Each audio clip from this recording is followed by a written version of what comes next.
dan ilmu yang anak-anak pelajari nanti bermanfaat. Mari kita awali pembelajaran pada pagi hari ini dengan membaca basmalah bersama-sama. Bismillahirrahmanirrahim. Ya, anak-anak, siapa yang nggak masuk hari ini? Zafran, mana Mas Zafran? Kepentingan keluarga, isi kepentingan keluarga. Oke, kita doakan mudah-mudahan Mas Zafran kepentingannya atau hajatnya dimudahkan oleh Allah SWT. Baik anak-anak, di hari Rabu yang lalu kita sudah belajar tentang surat Al-Alaq. Masih ingat anak-anak? Masih ingat ya? Nah, untuk hari ini kita akan melanjutkan pembelajaran tentang surat Al-Alaq. Nah, sebelumnya Ibu akan sampaikan tujuan dari pembelajaran hari ini adalah yang pertama, murid dapat membaca Quran surat Al-Alaq ayat 1 sampai 5 dengan baik dan benar secara tartil. Tartil ya? Nah, seperti yang kita pelajari hari Rabu yang lalu, kita membaca surat Al-Alaq dengan pelan-pelan dengan tajwid yang benar, itu namanya tartil. Yang kedua tujuannya adalah murid dapat menulis Quran surat Al-Alaq ayat 1 sampai 5 dengan baik dan benar. Kemudian yang selanjutnya murid dapat menghafal Quran surat Al-Alaq ayat 1 sampai 5 dengan baik dan benar.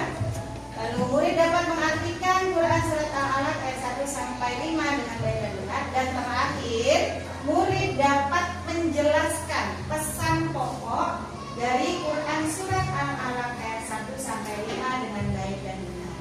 Untuk tujuan yang 1 sampai 4 anak-anak sudah kita lalui di pembelajaran sebelumnya. Sekarang kita akan ke tujuan yang terakhir, yaitu dapat menjelaskan pesan pokok. Ya, masih sebelum kita lanjutkan pembelajarannya, kita mengulang terlebih dahulu. Kita baca lagi surat Al-Alaq ayat 1 sampai 5, diawali dengan ta'awudz, dibaca dengan tartil. Saya? Kita baik, yuk. A'udzu billahi minasy syaithanir rajim. Bismillahirrahmanirrahim. Iqra bismi rabbikal ladzi khalaq. Khalaqal insana min 'alaq. Iqra wa rabbukal akram. Alladzi 'allama bil qalam. 'Allamal insana ma lam ya'lam.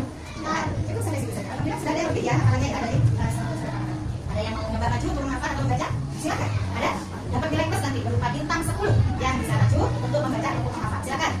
Ya, silakan. Ada angkat tangan. Siapa yang mau angkat tangan? Siapa? Mau maju coba silakan ya. Nah, ya, di depan. Nah, kalau mau menghafal berarti menghadap ke teman. Kalau mau membaca berarti menghadap. Mau menghafal atau membaca? Sudah hafal? Yang 1 sampai 5 sudah? Sudah hafal. Silakan. Yang keras dari ta'awudz.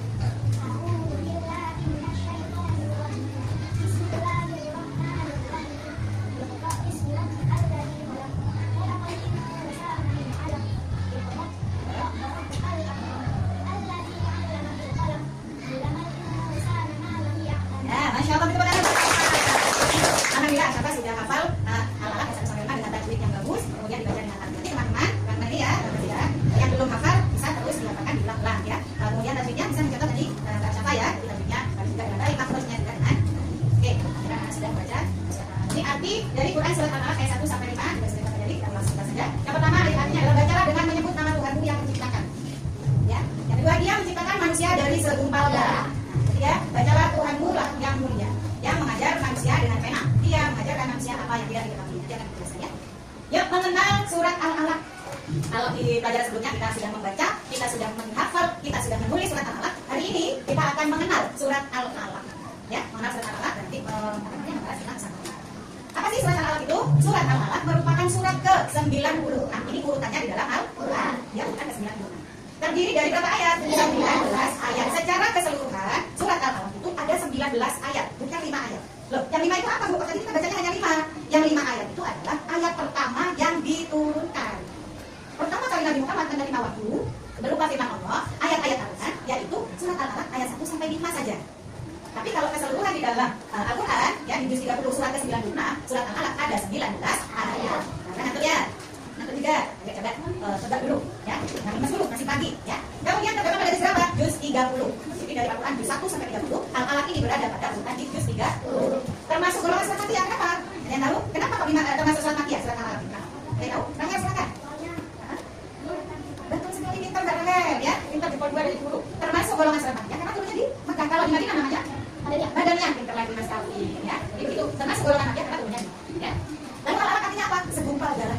Gumpal darah aja. Penamaannya diambil dari kata pada ayat pertama. Jadi ayat pertama bunyinya apa? Diambil dari kata ayat kedua. Nah, tadi ada yang ini ya. Diambil dari kata pada ayat kedua. Ya, apa ayat kedua bunyinya? Khalaqal insana min 'alaq. Itu. Jadi penamaannya diambil dari kata pada ayat kedua. Diterima oleh siapa? Diterima oleh Nabi Muhammad. Ketika apa kok Nabi Muhammad itu? Ketika Nabi Muhammad sedang bertobat di Gua Hira. Siapa yang menyampaikan dari Allah pada Nabi Muhammad? Nah, ayat inilah yang menandai awal Nabi Muhammad menjadi seorang rasul. Ya, jadi perintah dari ayat ini mengawali Nabi Muhammad menjadi rasul. Sudah tahu ya ceritanya ya? Anak-anak diturunkan di Gua Hira ketika Nabi Muhammad sedang sendirian bertobat, datanglah malaikat Jibril. Ya, dengan tugas malaikat Jibril berkata kepada Nabi Muhammad, "Iqra ya Muhammad." Namanya Nabi Muhammad sendirian berada di Gua Hira. Bayangkan Gua Hira seperti itu. Ya, mungkin saja di sana gelap gitu ya. Siapa yang sudah pernah ke sana? Ke Gua Hira dari mana ini? Dulu juga belum pernah ke sana. Mudah-mudahan kita tidak tersedia banyak ya. Kita bisa pelesiran jalan-jalan melihat sejarah-sejarah Nabi Muhammad menerima wahyu, sejarah Nabi Muhammad menyebarkan ajaran Islam dan amin ya kan. Ketika Nabi Muhammad berada di Gua Hira, ya. Tugas, Iqra ya Muhammad. Nabi Muhammad tidak sama, katakan Iqra. Diulang lagi, Iqra ya Muhammad. Sampai berapa kali? 3 kali. Terakhir Iqra ya Muhammad. Jawab mana Nabi Tori? Apa yang harus baca? Lanjutkan oleh Nabi Jibril. Khalaqal insana min 'alaq. Iqra wa rabbukal akram alladzi 'allama bil qalam 'allamal insana ma lam ya'lam. Ya. Terima kasih. Berkeluar sendirian tidak ini malaikat.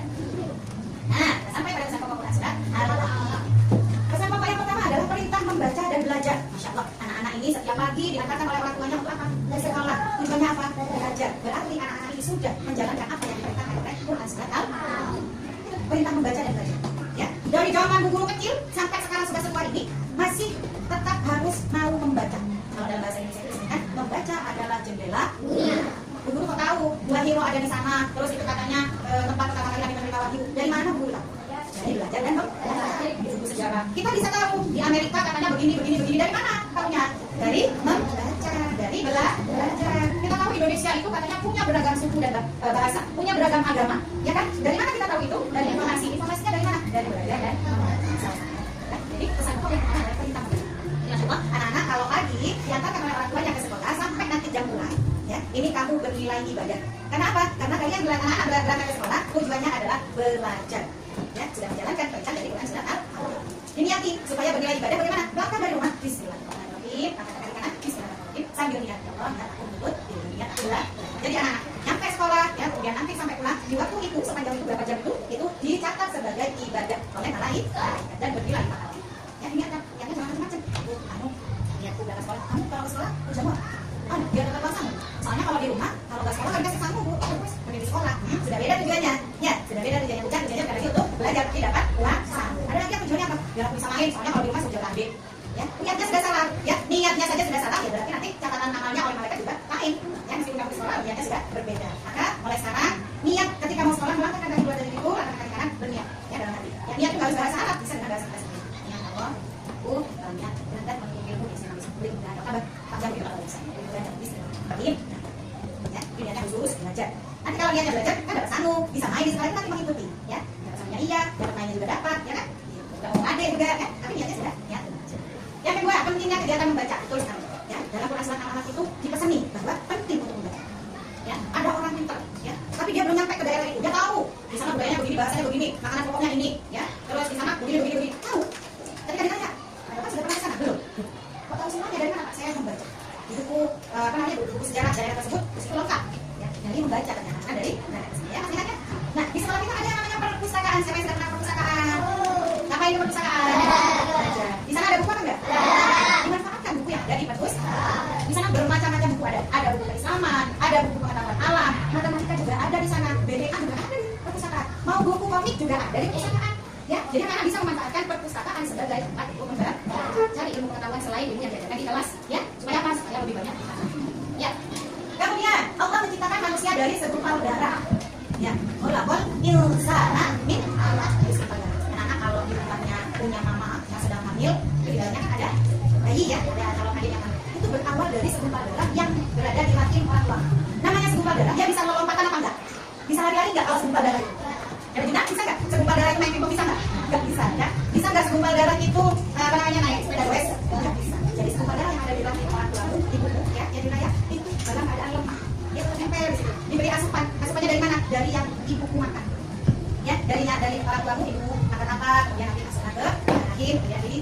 untuk perkembangan si payudara tadi yang disebut dengan janin, ya. Ini belum sekali, belum bisa ngapa-ngapain, ya. Sampai akhirnya dia suka setiap hari sampai berapa bulan dalam kandungan? 9 bulan dalam kandungan. Meskipun sudah berbentuk 5 bulan, sudah 3 bulan, ya 2 bulan, 4 bulan, dan seterusnya sudah mulai sudah lihat tangan, kaki, rambut sudah ada, telinga, mata, dan semua anggota tubuh masih berada di dalam rahim. Apakah ketika sudah lengkap itu di dalam perut dia sudah bisa menghimpun lagi? Tidak bisa, masih lemah. Dia hanya terasa kalau punya adik ya waktu hamil lagi kamu, mungkin orang ibu pernah bilang itu adiknya rendang, itu adiknya rendang, itu tendangannya hanya lembut. Jadi tendangannya itu yang keras seperti ketika kamu sudah bisa ya, karena yang adalah bibir perut yang terlalu kuat, masih lemah. Ya, begitu lahir sudah 9 bulan nih, sudah bulan sudah siap dilahirkan, lahir bayi, gitu ya. Jadi kalau lahir ini apa? Tunggu padanya, duit, gitu. Ya, bilangnya apa? Nah, bayi yang kowe tadi sudah keluar aja, sudah dalam tubuhnya itu sudah lengkap. Kira-kira langsung jalan lagi? Dia masih menentang kowe, tidak bisa ngapain. Ya, nah siapa yang mangkat? Orang lain, dan ya dukun atau siapa? Kemudian dimandiin, disalinin pakai ibarat, ya. Nah, siapa yang melakukan ini? Orang lain, tidak bisa dia sendiri, masih lemah. Tunggulah bayi ini setahun, sebulan, 2 bulan, ya 3 bulan dan seterusnya sampai setahun, 2 tahun, diajari sedikit demi sedikit. Ya, tadinya kan masih belum ngerti apa-apa tuh. Mau minum nangis, lapar nangis, haus, ngantuk nangis, ya. Mau ngapain aja nangis kalau anak kecil, karena belum bisa ngapain, masih lemah. Siapa yang membantu memberi minum? Orang lain, dan nanti di sini adalah orang tua. Siapa yang membantu memberi makan? Orang tua. Membantu, ya bisa belum apa-apa sendiri, ya kan jelas. Nah, kemudian lama-kelamaan diajari mau minum, masih bayi mau minum, bismillahirrahmanirrahim. Mau makan disuapin orang tuanya bilang bismillahirrahmanirrahim. Terus diajari sedikit demi sedikit, ya. Diajari makan yang mulai keras, dari yang lembek, ya. Makan makanan yang keras. Diajari segala macam ilmu pengetahuan, ya. Sehingga ketika sudah besar seperti kali ini ditambah lagi dengan pelajaran-pelajaran di sekolah, ya, semakin tahu, semakin pintar, semakin mengerti beragam hal, ya. Padahal ini adalah diciptakan dari apa? Sebuah, ya. Nih di ayat berikutnya, apa ini? Bunyi ayat keempat apa? Ya, sama masih ingat. Alladzi allama bil qalam. Yang tadinya kita tidak tahu, tapi karena kita belajar, akhirnya kita punya ilmu pengetahuan. Ya, Cakra ya. Ilmu pengetahuan di sini digambarkan pena sebagai alat pengikat dan pengemban ilmu pengetahuan. Maksudnya apa? Kamu belajar itu tidak bisa hanya menghafal saja.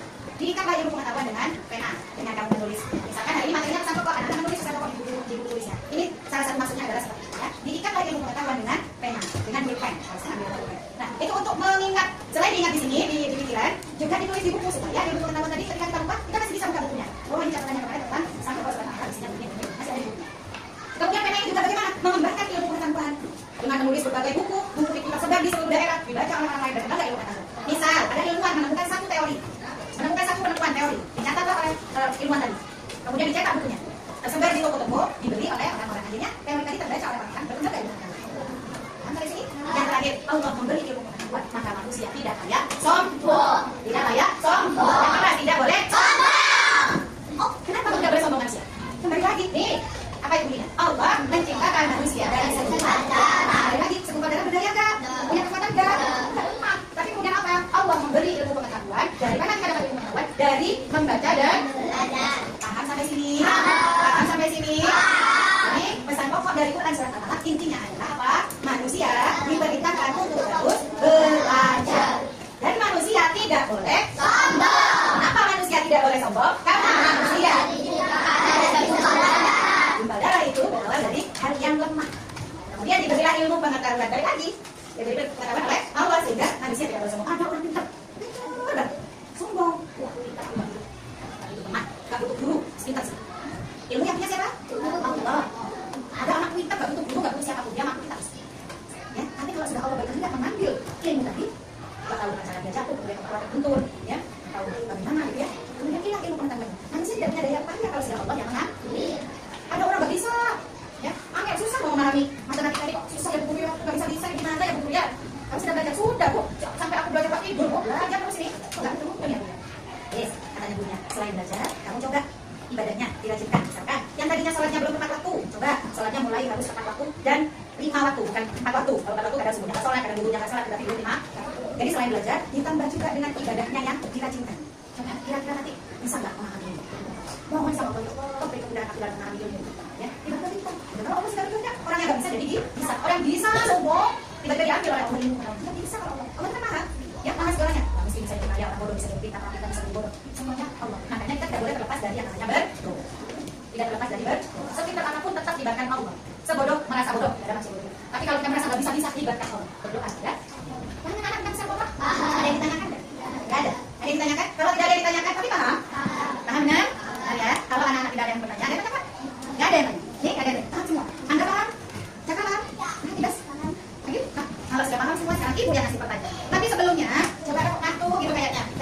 Nah, oh ini sikap lagi nggak pernah kata itu dulu ya kok semangat ya kok semangat tapi ya matanya baik itu semangat. Nah, gitu ya. Nggak kuat semangat.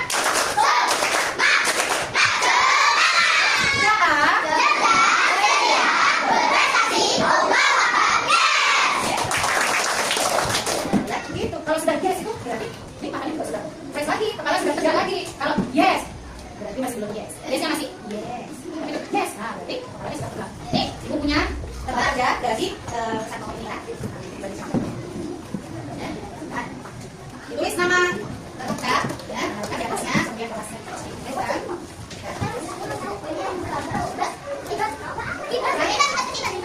Yang lagi? Kenapa? Oh itu pertama. Yang pertama dia nggak usah bingung. Nah, sekarang ditulis nama lengkap. Nah ada sini ya, kemudian kelasnya. Ini adalah pertanyaan-pertanyaan dari pesan pokok Quran surat Al-Baqarah yang sudah dijelaskan tadi.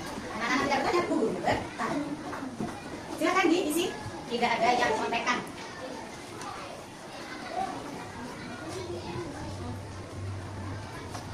Duduknya sama siapa? Boleh diawasi.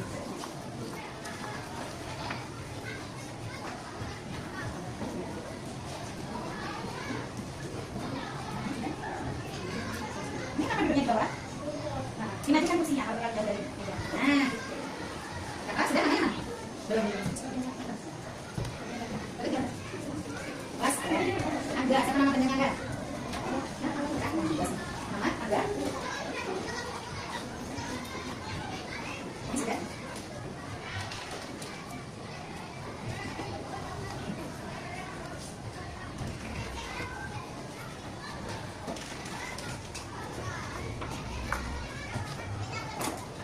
Sudah? Sekarang kita ke yang terakhir yaitu kesimpulan. Nah ini tadi sudah dijelaskan ya, kesimpulannya bahwa membaca itu merupakan kunci utama untuk menguasai berbagai ilmu pengetahuan. Segala aktivitas membaca dan belajar harus selalu dimulai dengan menyebut nama Allah. Tadi sudah dijelaskan ya, mau berangkat ke sekolah, terus mengingatkan manusia akan proses penciptaannya. Sudah tadi ya, sudah dijelaskan proses penciptaannya itu dari segumpal darah yang lemah, kemudian diberi ilmu pengetahuan, Allah memberi pengetahuan dan adalah manusia yang berilmu. Allah mengajarkan manusia menggunakan pena atau kolam. Pesan penting tentang pentingnya menulis dan mendokumentasikan. Dan juga sudah dijelaskan bahwa ketika belajar kita penting untuk menulis materi apa yang kita pelajari pada hari ini. Kemudian yang terakhir, Allah menganugerahkan akal kepada manusia untuk mempelajari dan menguasai berbagai ilmu. Jadi tidak hanya ilmu agama saja, tidak hanya ilmu matematika saja, tidak hanya ilmu mengaji saja, tapi semua ilmu pengetahuan itu penting untuk dipelajari. Anak-anak, kita sudah di penghujung pembelajaran pada hari ini. Jangan lupa ya, pesan ibu di rumah untuk selalu tetap sering-sering membaca buku paket ataupun buku-buku yang lain. Ya, ditambah lagi selain belajar, ibadahnya jangan sampai disepelekan. Ya, selain belajar, ibadah juga harus rajin. Demikian anak-anak yang bisa ibu sampaikan untuk pertemuan pada hari ini. Mudah-mudahan apa yang ibu sampaikan bermanfaat bagi anak-anak semuanya. Amin ya robbal alamin. Kita tutup pembelajaran pada hari ini dengan membaca hamdalah bersama-sama.